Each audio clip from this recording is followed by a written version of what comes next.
여기 팀의 무패 행진을 이끌고도 경질을 당한 감독이 있습니다. 당시 리그 15승 3무로 승점 48점을 기록했고 2위 팀과도 무려 승점 10점 차이가 나면서 압도적인 1위를 달리고 있었죠. 이렇게 화려한 성적을 내고 있던 레오나르도 자르딤 감독은 구단주와의 문제로 인해 경질당했는데요. 과연 레오나르도 자르딤은 구단주와의 어떤 문제로 경질을 당한 것일까요? 그럼 레오나르도 자르딤의 모든 것 지금 시작합니다.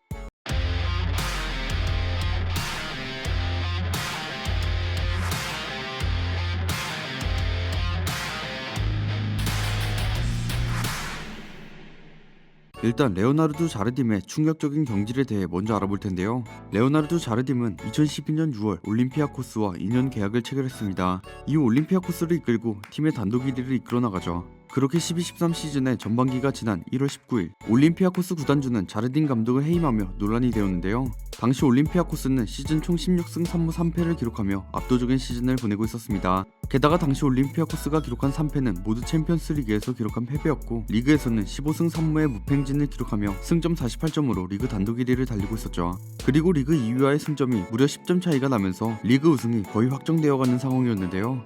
하지만 이러한 좋은 활약을 펼치고 있던 자르딤은 경질당하게 됩니다. 그런데 구단주는 감독을 자른 것에 대해 그 어떤 이유도 여지껏 밝히지 않아 더욱 논란이 되었죠. 당시 루머로는 자르딤이 구단주 아내와 불륜을 했다는 이야기가 나왔었는데요. 만약 이게 사실이라면 구단주는 자르딤을 자를 수밖에 없었겠네요. 이렇게 자르딤 감독의 충격적인 해임 이유에 대해 알아보았고 이어서 자르딤 감독의 감독 커리어에 대해 알아보겠습니다. 베네수엘라 바르셀로나 출신인 자르딤은 베네수엘라에 정착한 포르투갈계 부모님 사이에서 태어났는데요. 유년 시절에 포르투갈의 마데이라 제도로 이주했습니다. 이후 2001년 27세라는 어린 나이에 감독직을 맡기 시작했죠. 인근의 카마샤에서 수석 코치직을 2년간 맡고 얼마 지나지 않아 3부 리그 클럽의 사령탑으로 승진했습니다.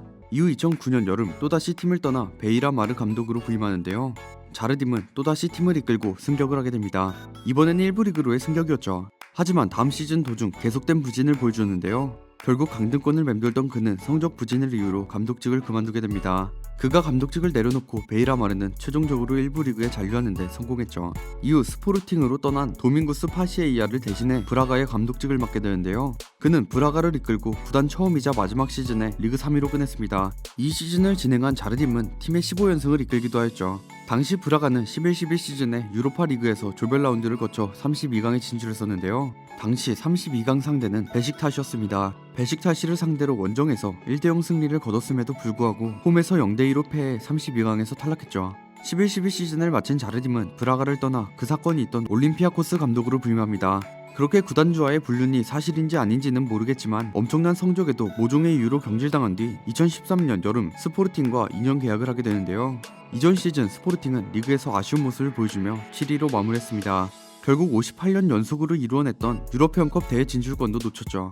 게다가 유로파 리그에서도 고전하며 조별 예선 1승 2무 3패로 꼴찌로 탈락하는 부진을 겪었는데요. 이렇게 부진을 겪던 스포르팅에 부임한 자르딤은 스포르팅 유소년팀에서 자란 어린 선수들을 주축으로 팀을 이끌어 좋은 성적을 내기 시작합니다. 이전 시즌과는 차원이 다르게 초반 리그 1위로 올라서는 모습도 보였죠. 자르딤은 2000년대 중반에 들어서 포르투갈 리그 3강에서 고전하던 모습을 보였던 스포르팅을 바꿔놓았는데요. 결국 자르딤 부임 첫 시즌 만에 20승 7무 3패 승점 67점으로 리그 준우승을 차지했습니다. 이전 부진하던 시즌보다 승점으로 무려 25점을 더 벌었고 득점도 18득점이 더 많았죠. 이렇게 스포르팅을 이끌고 좋은 활약을 보여준 자르딤은 한 시즌 만에 스포르팅의 감독직을 내려놓고 모나코로 향하는데요. 리강의 AS 모나코와 2년 계약을 맺으며 모나코의 감독으로 부임하죠. 자르딤의 부임 당시 모나코의 상황은 정말 안 좋았는데요. 이전까지 대대적인 투자를 감행했던 모나코의 위치적 한계와 구단주의 이혼 위자료로 인해 투자에 제동이 걸린 상황이었죠. 구단주인 드미트리 리볼로 블레프가 이혼 위자료로 무려 4조 6천억을 뜯기면서 모나코는 구단 운영 방식을 바꾸게 됩니다. FFP의 징계를 받은 후 모나코라는 연고지에서 수입을 기대하기 어렵다는 것을 깨닫고 우디네세 칼초와 비슷한 유망주 영입 후 판매로 구단 전력을 바꾸었죠. 이런 상황에서 자르딤은 스포르팅에서와 마찬가지로 젊은 유망주 위주의 선수단을 편성하기 시작합니다. 하지만 그 때문인지 1-4-1로 시즌 리그 개막 경기를 비롯해 2연패를 기록하는데요. 2차전 보르도 원정에서는 1대4 참패를 당할 정도로 침체기를 보냈습니다. 3차전 낭트에게는 1대0으로 이겼고 4차전 릴 경기에서 비기며 승점 1점을 따냈지만 5차전 올림피크 리옹전에서 1대2로 패하며 1승 1무 3패 강등권인 19위로 떨어졌죠. 이전 시즌 리그에서 기록한 패배가 모두 4패였는데 1-4-1로 시즌은 초반 5경기 만에 3패를 기록한 것이었는데요. 그나마 차츰 분위기가 좋아지며 파리 생제르맹 원정에서 1대1로 비긴 걸 시작으로 19차전까지 9승 5무 5패를 기록해 2014년은 리그 5위로 마쳤습니다. 이후 연승을 거두면서 최종 리그 3위로 마감하며 다음 시즌 챔피언스리그 진출을 확정지었죠. 챔피언스리그에서는 조별 예선에서 레버쿠젠과 격돌 끝에 승점 1점 차로 레버쿠젠을 제치고 조 1위로 16강에 진출했는데요. 16강에서는 아스날을 상대로 1차전 원정에서 3대1로 이기면서 8강 진출이 유력해 보였죠. 그리고 2차전에서 0대2 스코어를 만들며 합산 스코어 3대3으로 원정 다득점 원칙에 따라 8강에 진출했습니다. 이렇게 자르딤은 좋지 않은 상황에 놓인 모나코에서 젊은 유망주 위주의 선수단을 편성하고 탄탄한 조직력으로 팀을 재정비하는 데 성공하며 리그 3위, 챔스 8강이라는 좋은 성적을 냈죠. 이후 15-16 시즌 역시 리그 초반에는 약간 부진한 모습을 보이는데요. 그러나 중반부터 페이스를 올리며 챔스권을 유지하게 됩니다. 30라운드까지 승점 52점으로 2위를 유지하다가 후반 좋은 페이스를 이어오던 리옹에게 2위를 내줘 리그 3위로 마무리했죠. 그렇게 모나코는 파리 생제르맹, 리옹과 3강 체제를 구축하게 되었는데요. 챔피언스 리그에서는 3차 예선에서 스위스의 영보이즈를 만나 홈과 원정에서 모두 이기면서 플레이오프에 진출했습니다. 그러나 플레이오프에서 발렌시아라는 만만치 않은 상대를 만나 합산 스코어 4대3으로 밀리면서 유로파 리그로 내려왔죠. 유로파 리그에서는 안데르레흐트에게 밀리며 3위로 탈락했습니다. 이후 16-17 시즌 자르딤은 모나코를 이끌고 엄청난 활약을 선보이게 되는데요. 베르나르도 실바, 킬리안 은바페 등으로 대표되는 젊은 선수들을 성장시켜 나갔고 그동안 먹튀 소리를 들었던 라다멜 팔카오마저 부활시키는 최고의 능력을 뽐냈습니다. 리그에서는 PSG를 3대1로 격파하는 등 초반 4전 전승을 달리면서 좋은 출발을 하였죠. 이후에도 계속 좋은 활약을 이어가던 모나코는 바르셀로나에 이어 16-17 시즌 유럽에서 두 번째로 100점 득점에 도달한 클럽이 되었는데요. 결국 생테티엔과의 37라운드 경기에서 2대0으로 승리해 파리와 승점 차를 6점으로 벌리며 리그 우승을 확정지었습니다. 리그 최종 승점은 95점으로 17년 만에 8번째 리그 우승을 확정하고 파리 생제르맹의 5연패 리그 우승을 막았죠. 모나코는 리그에서뿐만 아니라 챔스에서도 큰 활약을 보였는데요. 챔스에서는 카밀 글리크, 모르간 데 산치스 등 여러 실력 있는 선수들을 영입하면서 보강을 했고 비아레알과의 챔피언스리그 플레이오프에서 합계 3대1로 승리하면서 본선에 진출하였습니다. 32강 조별리그에서 모스크바, 토트넘, 레버쿠젠과 같은 조가 되었는데 첫 경기인 토트넘 원정에서 2대1로 승리를 끊으며 좋은 스타트를 끊었고 결국 3승 2무 1패 조 1위로 16강에 진출했죠. 16강에서 프리미어리그의 맨체스터 시티와 만났는데요. 1차 원정에서는 5대3으로 패배했지만 2차전 홈에서 3대1로 승리하면서 원정 다득점으로 8강에 진출하였습니다. 2년 전 8강에 진출했을 때도 16강 상대팀인 EPL의 아스날이었는데 이번 시즌에도 조별리그에서 토트넘, 16강에서 맨체스터 시티를 상대로 승리하는 등 EPL의 강한 면모를 보여주었죠. 이후 8강에서는 분데스리가의 도르트문트와 만났는데요.